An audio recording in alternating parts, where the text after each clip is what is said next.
Kate's expertise in fashion, as you can see, has helped a large range of companies develop comprehensive strategies, implement, manage, optimize campaigns, and of course, solve complex marketing issues. Kate is also the author of the best-selling book, Intelligence, Email Marketing Isn't Dead. Thank you so much for that one. There's so much advice in there. We got a surprise for you as well, for the audience members, and I'm just really happy you're here. So I'm gonna let you kick it off. How are you doing today, Kate? And I'm gonna say goodbye, hide in the shadows for a little bit. Oh, that's fantastic. Thank you so much for that introduction. I'm doing well. I'm pleased to be here. I'm really excited to be the first speaker of the day. I think it fits in really nicely with our topic of how do you start that relationship in the right way with your subscribers. So synchronicity is good.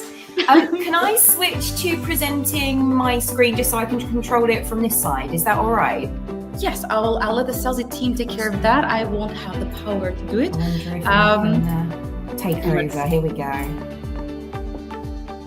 Are you good? Just loading up now.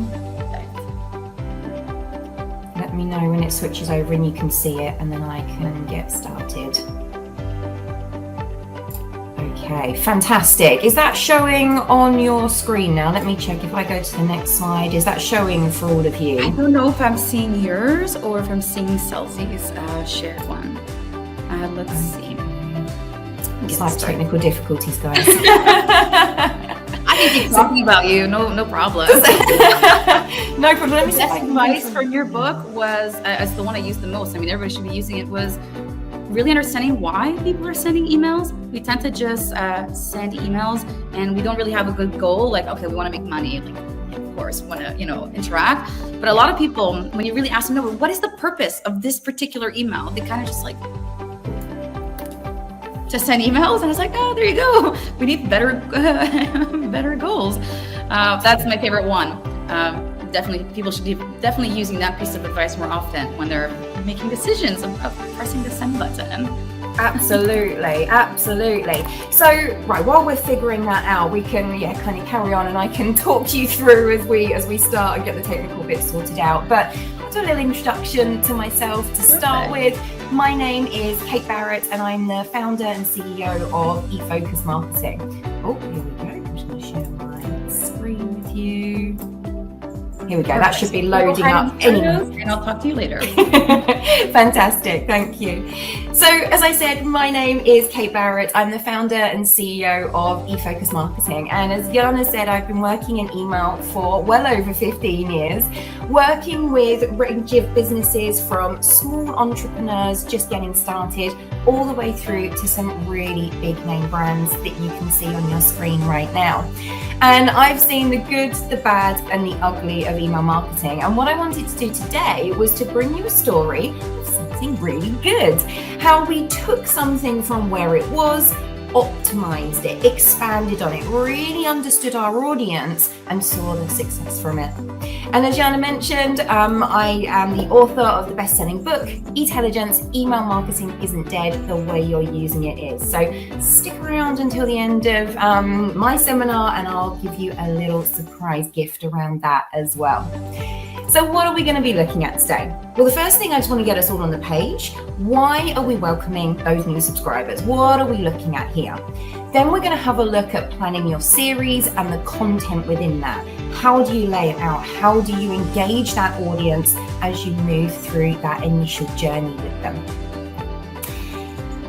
Subscribers expect to be engaged from the start. When they sign up for emails, 74% of consumers expect a welcome email as soon as they subscribe.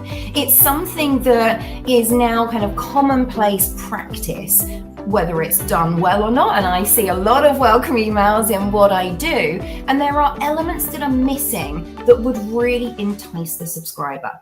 So I see a lot of welcome emails that, although they're sending them, which is great, so they're meeting that expectation, don't do anything else within them other than say, thank you, you're now subscribed.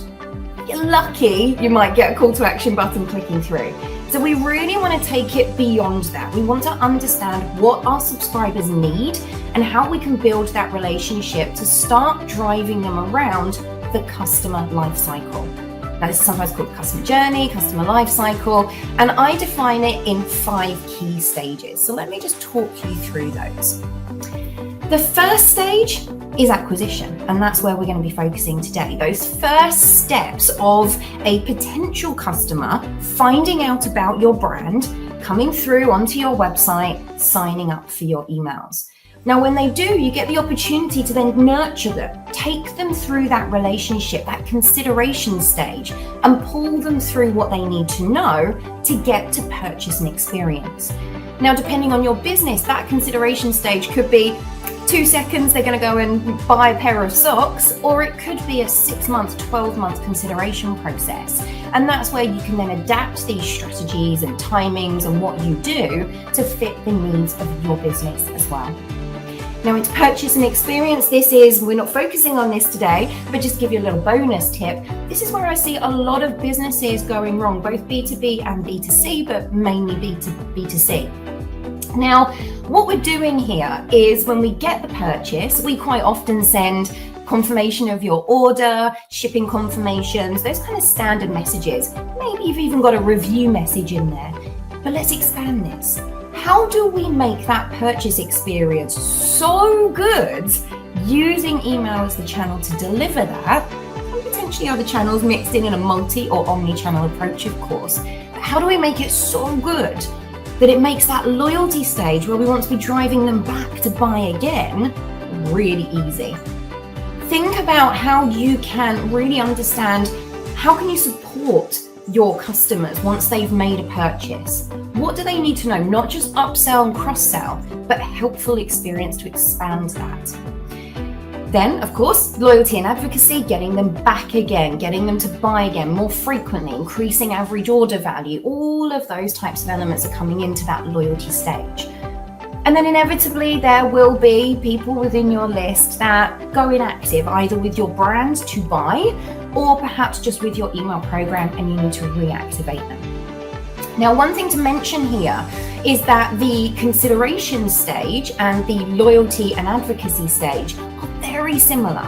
So your BAU emails where you're sending out offers, or if you're doing an informational monthly newsletter, for example, may go to a segment of your audience, but it will go across people who haven't purchased and those who have. Now, those messages will be probably very, very similar for both of them. Maybe you use dynamic content to bring in an offer for those who haven't purchased versus something different for loyalty for those who have before.